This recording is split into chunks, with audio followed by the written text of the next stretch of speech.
Party of the illegal wall that was built on top of a railway line has been brought down by the owners of the company that built it. Sadapina mashoko blanjiko panapa mudhuri uya waizikanwa wakatendera pasocial media uchinokwa kunzi wakavakirwa pamusoro perailway line zvakashamisa vanhu vakati NRZ muri kuita sei uko, basa renyu muchiri kurigona here? Kana iri corruption yamakuita kumachina yazonyanyisa nobva subscribe like on the bell icon.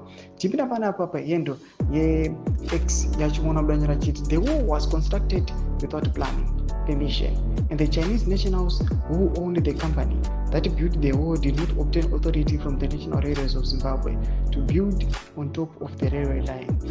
More than anything else, this episode gave the world a front row seat to witness how collapsed the Zimbabwean economy has become under Mnangagwa due to corrupt rule, failed governance, and grand incompetence.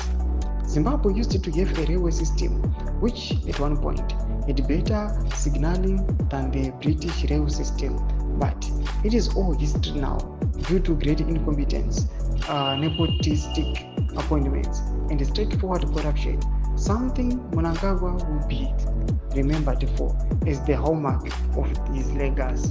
Ndo mashoko anaitwa panapa achifumurwa Vakomana maChinese, but panguva ino vanhu vane questions akawandisa ekuti so the NRZ ichiona these Chinese vachibuilda apo, were they not aware kuti aiwa pane mudhuri wavakiwa just because we know kuti matrain anenge achida kupfuura oro zvagara oro maybe akusitomboona kana train inoshandisa that railway line.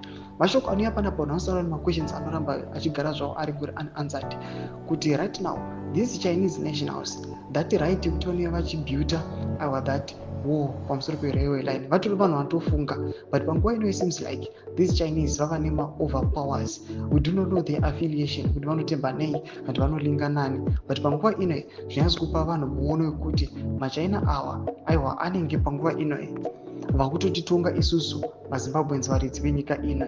Tudze mafungiro enyu muri kudii pamusoro pechituko ichi. Apina comment section ndidzi mafungiro enyu, subscribe like, turn on the bell icon.